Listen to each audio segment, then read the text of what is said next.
ஆண்டவரும் அருமை இரட்சகருமான இயேசு கிறிஸ்துவின் நாமத்தினாலே உங்கள் யாவருக்கும் என்னுடைய அன்பின் வாழ்த்துக்கள். பிரியமானவர்களே, இந்த நாளிலும் ஆண்டவருடைய வார்த்தைக்கு செல்லும் முன்பாக கண்களை மூடி நாம் ஜெபிப்போமா?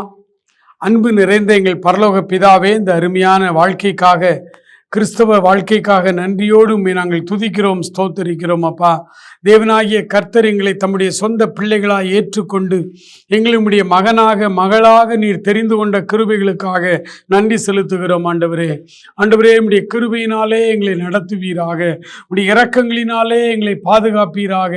ஆண்டவரே, உமக்கு நன்றி. ஆண்டவரே, பின்னும் நாங்கள் யாரை நம்பி இருக்கிறோம்? நீரே எங்கள் நம்பிக்கை. ஆண்டவரே, தொடர்ந்து என்னோடும் எங்களோடும் நீர் பேசும், ஆசீர்வதியும். இயேசு கிறிஸ்துவின் நல்ல நாமத்தில் ஜெபிக்கிறோம் எங்கள் அருமை பிதாவே. ஆமேன், ஆமேன். அன்புக்குரியவர்களே, ஆண்டவரும் அருமை இரட்சகருமான இயேசு கிறிஸ்துவின் நாமத்தினாலே உங்களை நான் வாழ்த்துகிறேன். இந்த அருமையான ஊழியத்திலே ஆயிரம் ஜனங்கள் நீங்கள் இந்த தொலைக்காட்சி ஊழியத்தை மூலமாக ஆசீர்வதிக்கப்பட்டு வருகிறீர்கள். ஆண்டவருக்கு நான் நன்றி செலுத்துகிறேன்.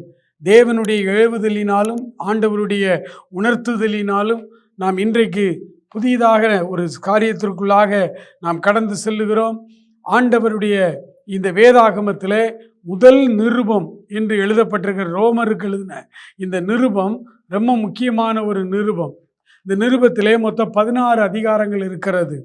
இந்த 16 அதிகாரங்களையும் முதல் நிருபமாய் ஏன் கடிதமாய் எழுதி வைத்திருக்கிறார் பவுல் என்றால், ஆண்டவரை முதலாவது சொந்த இரட்சகராய் ஏற்றுக்கொண்டு அவருடைய பிள்ளைகளாக வருகிற உங்களுக்கு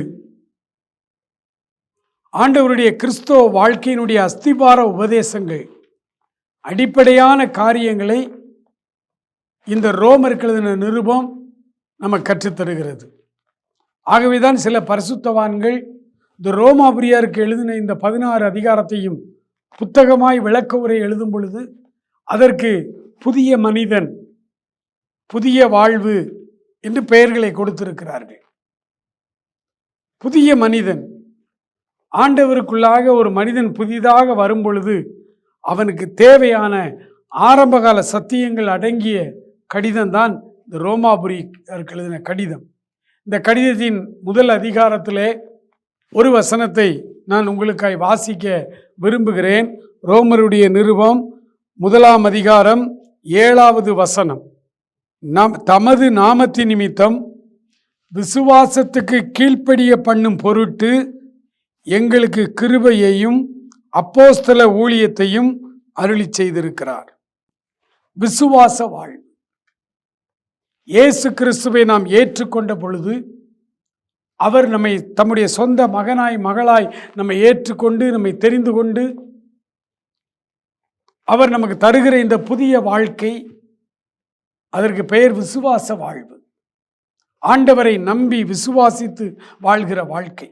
நாம் தரிசித்து வாழ அழைக்கப்படவில்லை, நாம் விசுவாசித்து வாழ அழைக்கப்பட்டிருக்கிறோம். விசுவாசம் என்றால் என்ன? நம்பப்படுகிறவைகளின் உறுதியும் காணக்கூடாதவைகளின் நிச்சயமாய் இருக்கிறது. எதை இந்த வெற்றி கண்களால் பார்க்க முடியவில்லையோ அதை நம்பி நம்முடைய வாழ்க்கையை அமைத்துக் கொள்வதற்கு பெயர்தான் விசுவாச வாழ்க்கை. ஒரு உதாரணம் சொல்லணும்னா, திருநெல்வேலி இருந்து பஸ் ஏறி சென்னைக்கு பஸ்ஸில் போகிறோம். நைட்டு டிராவல், டிக்கெட் புக் பண்ணி பஸ்ஸில் ஏறிச்சோம். நிம்மதியாய் படுக்கிறோம். என்ன நம்பிக்கை? டிரைவர் குடிச்சிருக்கானா குடிக்கலையா? டிரைவர் நல்ல எஃபிஷியன்ட் இல்லாதவனா? டிரைவர் நம்மளை பத்திரமா சென்னை கொண்டு சேர்ப்பானா சேர்க்க மாட்டானா? எதுவுமே நமக்கு தெரியாது. ஆனால் தைரியமாக பஸ்ஸில் ஏறுறோம், சீட்டில் நல்லா தூங்குறோம், காலையில் விழிச்சு பார்க்குறோம், சென்னை வந்தாச்சு. இதற்கு பெயர் தான் விசுவாச வாழ்வு. டிரைவர் மேலே எவ்வளோ நம்பிக்கை வச்சிருக்கிறோம், இந்த டிரான்ஸ்போர்ட் மேலே எவ்வளோ நம்பிக்கை வச்சிருக்கிறோம். இதான் விசுவாச வாழ்வு. இதான் விசுவாச வாழ்வு. அப்போ ஆண்டவரை ஏற்றுக்கொண்டு அவருடைய மகனாய் மகளாய் ஏற்றுக்கொண்ட எல்லாரும் நமக்கு என்ன பேர் தெரியுமா? விசுவாசிகள். ஊழியக்காரர்கள் விசுவாசிகள் தான். ஆனா நிறைய பேர் ஊழியர்கள் விசுவாசிக்கிறது இல்லை. நம்மளை விசுவாசிக்க சொல்லுவாங்க, அவங்க விசுவாசிக்க மாட்டாங்க. நம்மளை என்ன விசுவாசிக்க சொல்லுவாங்க? நீ பயப்படாதே, கலங்காதே, ஆண்டவர் உன் தேவையெல்லாம் சந்திப்பார்னு சொல்லுவாங்க. அதை அவங்க விசுவாசிக்கணும்ல, விசுவாசிக்க மாட்டாங்க. எங்களுக்கு ரூபா தாங்கன்னு கேட்பாங்க நம்மகிட்ட. ஆனால் வேத வசனத்தின்படி எல்லாருமே விசுவாசிகள் தான். ஏனென்றால் விசுவாச வாழ்க்கையை துவக்கி இருக்கிறோம். இந்த விசுவாச வாழ்க்கை ரோமர் 1 அதிகாரத்தில் விசுவாச வாழ்க்கை குறித்து அவர் பேசுகிறார். எனக்கு பிரியமானவர்களே, இந்த 1 அதிகாரம் 1 வசனம் 2வது வசனத்தை வாசிக்கும் பொழுது இந்த கடிதத்தை பவுல் யாருக்கு எழுதுகிறார் பாருங்கள். இயேசு கிறிஸ்துவின் ஊழியக்காரனும் அப்போஸ்தலன் ஆகும்படி அழைக்கப்பட்டவனும் தேவனுடைய சுவிசேஷத்திற்காக பிரித்தெடுக்கப்பட்டவனுமாகிய பவுல், ரோமாபுரியாவில் உள்ள தேவ பிரியரும் பரிசுத்தவான்களாகும்படி அழைக்கப்பட்டவர்களுமாகிய அனைவருக்கும் எழுதுகிறதாவது. யாருக்கு எழுதுகிறார்? ரோமாபுரியில் இருக்கிற பரிசுத்தவான்களாகும்படி அழைக்கப்பட்ட அனைவருக்கும். இன்றைக்கு இது ரோமருக்கு எழுதப்பட்டது தானே? இல்லை இல்லை, உங்களுக்கும் எனக்கும் எழுதப்பட்டது. இயேசு கிறிஸ்து இந்த கடிதத்தை நேரடியாய் உங்களுக்கும் எனக்கும் எழுதியிருக்கிறார். என்றால் நாம் இப்பொழுதுதான் ஆண்டவரை ஏற்றுக்கொண்டிருக்கிறோம், ஆண்டவருடைய பிள்ளைகளாய் வருகிறோம். சமீபத்தில் ஒரு பள்ளிக்கூட மாணவி திருச்சி பகுதியிலிருந்து எனக்கு ஃபோன் பண்ணாங்க. அடிக்கடி ஃபோன் பண்ணுவாங்க. அவங்களுக்கு வாசிப்பதற்கு பைபிள் கூட இல்லை. எனக்கு ஒரு பைபிள் வேண்டும் என்று கேட்டார்கள். அப்புறம் எப்படி பைபிள் படிக்கணும்னு கேட்டாங்க. எந்த பகுதியை நான் முதலாவது படிக்கணும்னு கேட்டாங்க. எப்படி நான் ஜெபிக்கணும்னு கேட்டாங்க. பல கேள்விகள். அவர்கள் அவங்க யாருன்னு எனக்கு தெரியாது, நான் யாருன்னு அவங்களுக்கு தெரியாது. என் முகத்தை அவங்க டெலிவிஷனில் பார்த்துருக்காங்க, அவங்க முகத்தை நான் பார்த்ததில்லை. ஆனால் நாங்கள் கிறிஸ்துவுக்குள்ளாக சகோதர சகோதரியாக நாங்கள் பல பேசி கொண்டிருக்கிறோம். அவர்களை வழிநடத்தி கொண்டிருக்கிறேன். விசுவாச வாழ்க்கையின் ஆரம்பத்தில் வரும்பொழுது நமக்கு வருகிற எல்லா கேள்விகள், பிரச்சனைகள், போராட்டங்கள், அதற்கான தீர்வுகள் எல்லாம் இந்த ரோமரில் இருக்கு. ஆகவே ரோமர் நிருபம் ரொம்ப முக்கியமான ஒரு நிருபம் புதிய கிறிஸ்தவர்களுக்கு, முதல் தலைமுறை கிறிஸ்தவர்களுக்கு. அதே போல சமீபத்தில் வட மாநிலத்திலிருந்து ஒரு ஊழியக்காரர் கடிதம் எழுதியிருந்தார், ஃபோன் பண்ணார்.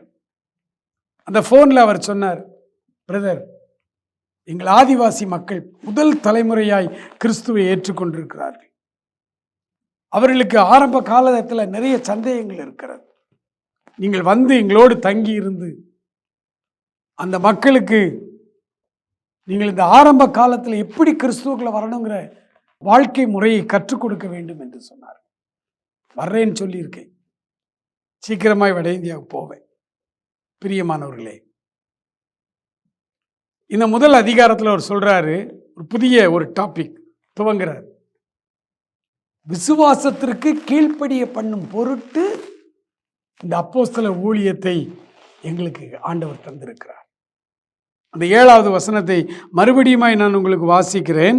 7வது வசனம் சொல்கிறது, தமது நாமத்தை, அவருடைய நாமத்தின் நிமித்தம் விசுவாசத்திற்கு கீழ்ப்படிய பண்ணும் பொருட்டு எங்களுக்கு கிருபையையும் அப்போஸ்தல ஊழியத்தையும் அருளி செய்திருக்கிறார். ஆண்டவரை முதலாவது நாம் ஏற்றுக்கொண்ட நீங்களும் நானும் நாம் விசுவாசத்திற்கு கீழ்ப்படிய வேண்டும். விசுவாச வாழ்க்கைக்கு நம்மை ஒப்பு கொடுக்க வேண்டும். நாம் தரிசித்து நடப்பதல்ல, விசுவாசித்து நடப்பது. விசுவாசத்திற்கு நாம் நம்மை கீழ்ப்படிய பண்ண வேண்டும். 8வது வசனத்தில் அவர் சொல்றாரு, உங்கள் விசுவாசம் உலகமெங்கும் பிரசித்தமாய் இருக்கிறபடியினாலே முதலாவது உங்கள் எல்லாருக்காகவும் நான் என் ஆண்டவரை ஸ்தோத்தரிக்கிறேன் என்று சொல்கிறார். நம்முடைய விசுவாசம் எங்கும் பிரஸ்தாபமாய் இருக்க வேண்டும் என்றால் விசுவாச வாழ்க்கைக்கு நம்ம கீழ்ப்படிய வேண்டும். ஆனா ஒரு பெரிய தவறு என்ன நடக்கிறது கிறிஸ்தவத்தில்? நாம் ரட்சிக்கப்பட்டு ஆண்டவரை ஏற்றுக்கொண்டு விசுவாசத்தினால் ரட்சிக்கப்பட்டீர்கள். இது உங்களால் உண்டானதல்ல, தேவனுடைய ஈவு. அவர் நம்மை அவருடைய சொந்த பிள்ளையாய் நம்மை ஏற்றுக்கொண்டார். விசுவாசத்தின் அடிப்படையிலே நான் கிறிஸ்துவை ஏற்றுக்கொண்டேன். எனக்கு எந்த வெளி அடையாளம் கிடையாது. நான் விசுவாசிக்கிறேன். ஏனென்றால் மனம் கசந்து அழுதேன். உத்தம மனஸ்தாபத்தோடு ஆண்டவரிடத்திலே வந்தேன். என்னை ஏற்றுக்கொள்ளும் என்று கதறினேன். ஒரு பூரண சமாதானம். ஆண்டவரை ஏற்றுக்கொண்டது வசனத்தின்படி உண்மையாக இருக்கிறது. எனக்கு எந்த விதமான உடல் உணர்ச்சிகளோ அல்ல எந்த விதமான காரியங்களோ இல்லை, இருக்கணும்னு அவசியம் இல்லை. ஒருவேளை சில பிரச்சனை, சில காரியங்கள் நமக்கு அப்படி சிம்டம்ஸ் மாதிரி சில உணர்ச்சிகள், சில காரியங்கள் இருந்தால் ரைட், நல்லது நல்லது. ஆனால் அதுவல்ல முக்கியம். விசுவாசத்திற்கு கீழ்ப்படிய பண்றதுதான் முக்கியம். நான் ஏற்றுக்கொண்டேன் ஆண்டவரை. ஆனால் ஏற்றுக்கொண்ட உடனே நாம் அந்த கரிஸ்மேட்டிக் ஊழியர்களுடைய வார்த்தைகளை கேட்க ஆரம்பிக்கிறோம். ஆனால் அதில் அவர்கள் சொல்லுகிறார்கள், ஆண்டவரை பார்த்தேன், ஆண்டவருடைய குரலை கேட்டேன், ஆண்டவர் என்னோடு முகமுகமாய் பேசுகிறார். இதெல்லாம் கேட்ட உடனே இந்த புதிதாய் பிறந்த குழந்தைகளைப் போல் இருக்கிற விசுவாசிகளாகிய நீங்களும் நானும், ஓ, கிறிஸ்துவ வாழ்க்கையின் மேன்மை என்பது ஆண்டவரை தரிசிப்பது. நான்லாம் இன்னும் ஆண்டவரை பார்க்கலையே பிரதர், நான் இன்னும் ஆண்டவரை பார்க்கலையே, தரிசனம் எனக்கு கிடைக்கலையே, நான் ரட்சிக்கப்பட்டது உண்மைதானா? குழம்பி போகிறார்கள். பரிசுத்த பவுல் 2 கொரிந்தியருக்கு எழுதின நிருபம் 5ஆம் அதிகாரத்திலே அவர் சொல்லுகிறார், 6வது வசனத்திலே, நாம் தரிசித்து நடவாமல் விசுவாசித்து நடக்கும். நாம் தரிசித்து நடவாமல் விசுவாசித்து நடக்கும். என கண்பானவர்களே, முதல் குழப்பம் இதுதான். இன்றைய விசுவாசிகளுக்கு ஆவிக்குரிய வாழ்விலே வருகிற முதல் குழப்பம். ரட்சிக்கப்பட்டேன், அபிஷேகம் பண்ணப்பட்டேன் அப்படின்னு சொன்ன உடனே அவர்களுக்கு அடுத்து ஆண்டவரை பார்த்துறணும். அவர் நேரடியாக இவங்கிட்ட பேசிடணும். அதற்கு ஊழியக்காரர்கள் மேலேயும் சில தவறுகள் இருக்கிறது. அவர்கள் என்னமோ அதுதான் பெரிய உயர்ந்த ஆவிக்குரிய வாழ்க்கைன்னு காமிச்சிடுறாங்க. தங்களை வேறுபடுத்தி கொள்ளுகிறார்கள்.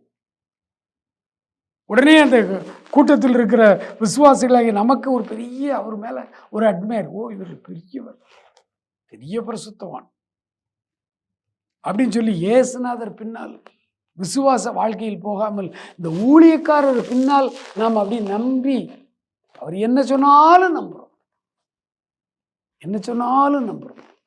ஒரு கட்டத்தில் அவர்கள் நம்மை மோசம் போக்குகிறார்கள், நம்மை முச்சந்தியில கொண்டு நிறுத்திட்டு போயிடுறாங்க. என கண்பானவர்களே, முதலாவது அடிப்படை விசுவாசம். ஆண்டவரை நம்புங்கள். ஆண்டவரை நம்புங்கள் என்றால் என்ன பொருள்? அவருடைய வார்த்தையை நம்புங்கள்.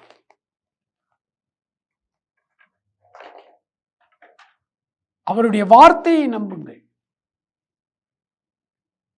ஆண்டவர் மேலே உங்கள் நம்பிக்கை வையுங்கள் என்றால் அவருடைய வார்த்தையின் மேலே நம்பிக்கை. ஏன்னா இந்த வார்த்தை தான் ஆண்டவர், ஆண்டவர் தான் வார்த்தை. ஆதியிலே வார்த்தை இருந்தது, அந்த வார்த்தை தேவனிடத்தில் இருந்தது, அந்த வார்த்தை தேவனாகவே இருந்தது. அவர் ஆதியிலே தேவனோடு இருந்தார். அந்த வார்த்தை மாம்சமாகி கிருபையினாலும் சத்தியத்தினாலும் நிறைந்தவராய் நமக்குள்ளே வாசம் பண்ணினார்.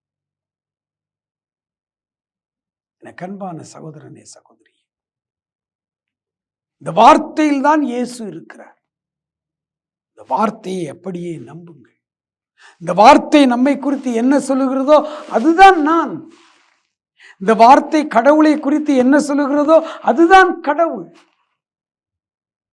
இந்த வார்த்தை இந்த உலகத்தை குறித்து என்ன சொல்லுகிறதோ அதுதான் இந்த உலகம். பைபிள்ல சங்கீதம் 19 சூரியன் வானத்தின் ஒரு இடத்திலிருந்து இன்னொரு இடம் வரைக்கும் சூரியன் வேகமாய் சுற்றி ஓடுகிறது. அது தன் மணவரையிலிருந்து புறப்படுகிற மணவாளனை போலிருந்து தன் பாதையிலே ஓடுகிறது. பைபிள் அப்படி போட்டிருக்கு. சூரியன் போகுது. விஞ்ஞானிகள்லாம் சிரிச்சாங்க. வேதாகமம் ஒரு ஹம்பக், இது தவறு. சூரியனா சுற்றுகிறது? பூமி அல்லவா சுற்றுகிறது. பூமி தன்னைத்தானே சுற்றி கொண்டு சூரியனையும் சுற்றி வருகிறது. பூமி தன்னைத்தானே சுற்றி கொள்வதனாலே சூரியன் கிழக்கே உதித்து மேற்கே மறைவது போல நமக்கு தெரிகிறது. மற்றபடி சூரியன் தான் சூரிய குடும்பத்தின் மையத்திலே இருக்கிறது. 9 கிரகங்கள் தான் அதை சுற்றி ஓடிக்கொண்டிருக்கிறது. இதுதான் கலீலியோ கண்டுபிடித்தது. இதுதான் விஞ்ஞானிகளுடைய உண்மை. இது உண்மை. ஆகவே பைபிள் உண்மைக்கு புறம்பான கட்டுக்கதை என்று சொன்னார். ஆனால் வேதாகமம் தான் சத்தியம். ஆரம்பத்தில் அப்படி கேலி செய்த விஞ்ஞானிகள், இதெல்லாம் தவறு என்று சொன்னவர்கள் ஒரு கட்டத்திலே கண்டுபிடித்தார்கள். இல்லை, பைபிள் சொல்வதுதான் உண்மை. மொத்த சூரிய குடும்பமும், அதாவது சூரியனும் 9 கோள்களும் சேர்ந்த அந்த மொத்த சூரிய குடும்பமும் அந்தரத்திலே அப்படியே வானத்தின் ஒரு முனையிலிருந்து இன்னொரு முனைக்கு அப்படி சுற்றி வருகிறது என்று அவர்கள் கண்டுபிடித்தார்கள். இவர்கள் கண்டுபிடிக்கிறல, இப்பதான் கண்டுபிடிச்சிருக்காங்க. இவர்கள் கண்டுபிடிச்ச பிறகு இது சரின்னு சொல்றாங்க. எப்பவுமே பைபிள் என்ன சொல்லுதோ அதாங்க உலகம். இந்த பைபிள் என்ன சொல்லுது தெரியுமா? பூமி முத்திரையிட்ட களிமண்ணை போல திரும்புமா.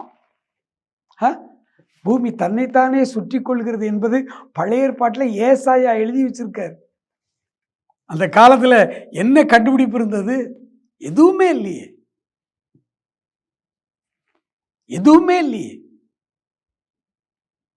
அந்த காலத்திலேயே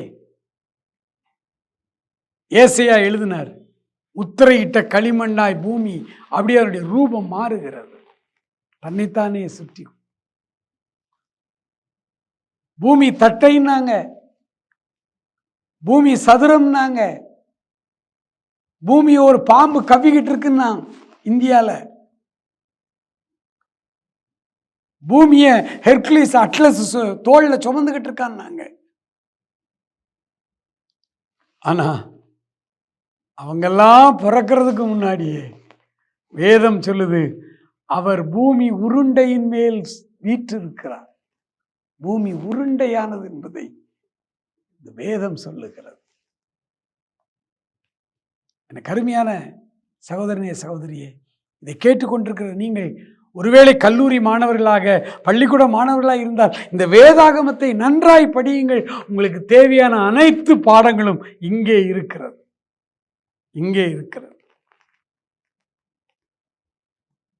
உலகத்திலே மயக்க மருந்து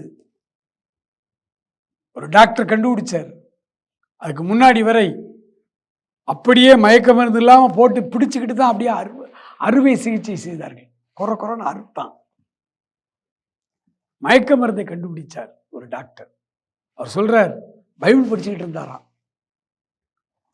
ஆதியாகமம் 3ஆம் அதிகாரத்திலே ஆதாமை கர்த்தர் மண்ணிலே உருவாக்கினார்.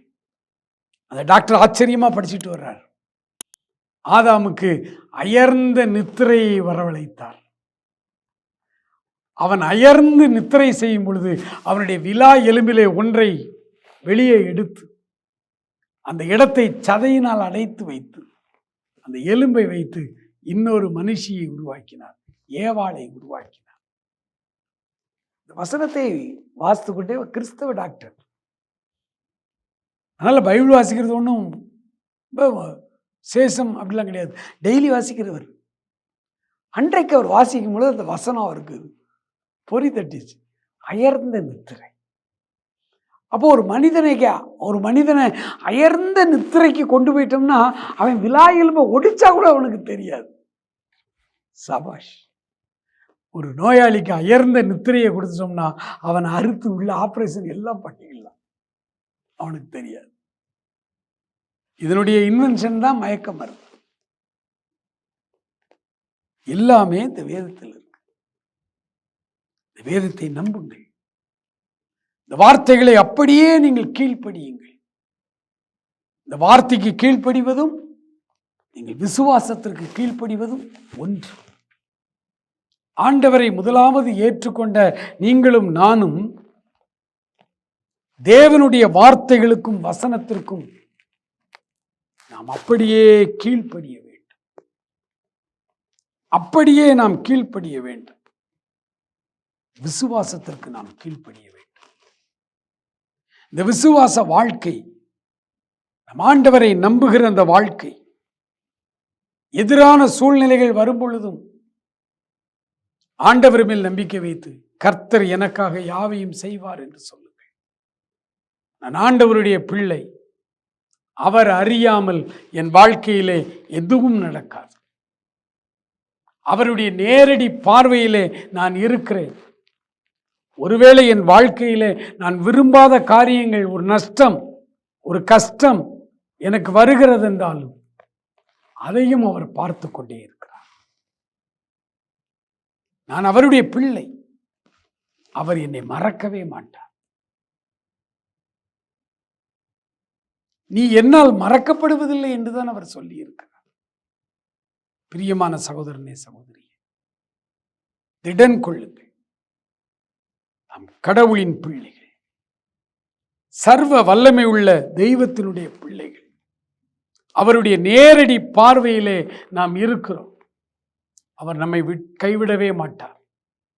அவர் நம்மை விட்டு விலகாதவர். நான் ஆண்டவரை ஏற்றுக்கொண்ட அந்த நாளிலே, ஆண்டவர் எனக்குள்ளே வந்த அந்த முதல் நாளிலே, ஆண்டவர் எனக்கு ஒரு ஊழியக்காரர் மூலமாய் சொன்ன வாக்குத்தத்தம் என்ன தெரியுமா?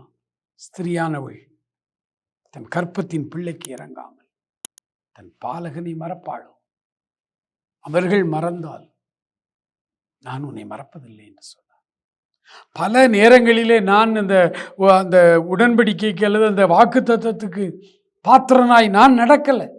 ஆனால் அவர் ஒரு நாளும் அந்த வாக்குத்தத்தத்தை விட்டு விலகவே இல்லை. இன்று வரை கண்ணின் மணி போல என்னை பாதுகாத்து கொண்டு வருகிறார்.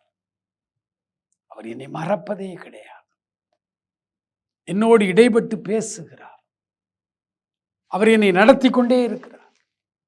என்னுடைய ஊழியத்திற்கு ரேமா ஊழியங்கள் என்று பெயர் வைத்திருக்கிறேன். ரேமா சுவிசேஷ ஊழியங்கள், ரேமா இவாஞ்சலிக்கல் மிஷன். ரேமா என்றால் என்ன? உரைக்கப்பட்ட வார்த்தை, ஸ்போக்கன் வேர்டு.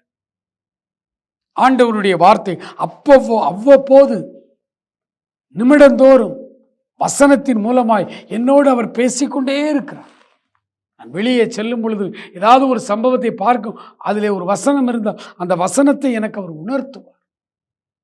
அடுத்த வினாடி என்ன நடக்க போகிறது முதல்ல எனக்கு சொல்லுவார். எல்லாவற்றையும் அல்ல, பல நேரங்களிலே இந்த ரேமா வேர்டு எனக்கு வந்து கொண்டே இருக்கும். தேவனுடைய புல்பீட்டில் போய் நான் நிற்கும் பொழுது ஆண்டவர் என்னோடு இடைப்படுகிறார். 1000 பிரசங்கங்கள் ஆயத்தப்படுத்தி ஆயிரக்கணக்கான ஸ்டேஜில் பேசிட்டேன். ஆனாலும் ஒவ்வொரு ஸ்டேஜில் நிற்கும் பொழுதும் முதல் முறை பிரசங்கம் பண்ணுவது போல் நின்று கொண்டிருக்கிறேன். ஏனென்றால் என்ன பேச வேண்டும் என்று எனக்கு தெரியாது. நான் பல நேரங்களில் திட்டம் பண்ணி வைத்திருப்பேன், அதையெல்லாம் பேச முடியாது. அந்த இடத்துல தேவனுடைய வார்த்தைகளை எனக்கு, அதனால்தான் ஊழியத்தின் பேரையே நான் ரேமா இவாஞ்சலிக்கல் மிஷன் என்று வைத்திருக்கிறேன். இன்று வரை என்னை அப்படி நடத்தி கொண்டிருக்கிறார். அந்த நடத்துதல் ஒரு நாளும் பொய்த்து போகவில்லை. ஆண்டவர் வசனத்தின் வழியாய் நடத்துகிறவர். அந்த வசனத்திற்கு நம்மை கீழ்ப்படிய பண்ணும் பொருட்டு, அதான் விசுவாசத்திற்கு நம்மை கீழ்ப்படிய பண்ணும் பொருட்டு. விசுவாசத்திற்கு கீழ்ப்படுகிறோம். அப்ப விசுவாசத்திற்கு நாம் கீழ்ப்படியும் பொழுது அந்த விசுவாசம் நம்மை அவரை துதிக்க வைக்கிறது, அவரை போற்றி புகழ வைக்கிறது. இந்த மண் பாண்டத்திலே விலையேறப்பெற்ற ஒரு பொக்கிஷத்தை நான் பெற்றிருக்கிறேன். இயேசு எனக்குள்ளே இருக்கிறார், இயேசு எனக்குள்ளே இருக்கிறார். அந்த விலையேறப்பெற்ற பொக்கிஷம் எனக்குள்ளே இருக்கிறபடியினாலே நான் மகிழ்ச்சியாய் வாழ்ந்து கொண்டிருக்கிறேன். ஆகவே ஆண்டவரை ஏற்றுக்கொண்ட நீங்களும் நானும் ஆரம்பகால சத்தியம் இதுதான். அப்ப என்ன செய்ய வேண்டும்? அவருடைய விசுவாசத்திற்கு நான் கீழ்ப்படிய பண்ண வேண்டுமானால் நான் ரெகுலராய் வேதத்தை வாசிக்க வேண்டும். ரெகுலராய் வேதத்தை வாசிக்க வேண்டும். ஒரு நாளும் வாசிக்காமல் இருக்கக்கூடாது. சில வியாதியஸ்தர்களை பார்த்து டாக்டர்கள் சொல்லுவாங்க, டெய்லி இந்த மாத்திரையை நீங்க போடணும், டெய்லி இந்த மாத்திரை போடணும். ஒரு நாள் கூட போடாமல் நீங்கள் இருந்து விடக்கூடாது. டெய்லி போட வேண்டும். அது உங்கள் வாழ்நாளை நீட்டிக்க வைக்கும். எனக்கு அன்பான சகோதரனே, சகோதரியே, தினந்தோறும் வேதத்தை வாசியுங்கள். வழக்கத்தின்படியே வேதத்தை வாசியுங்கள்.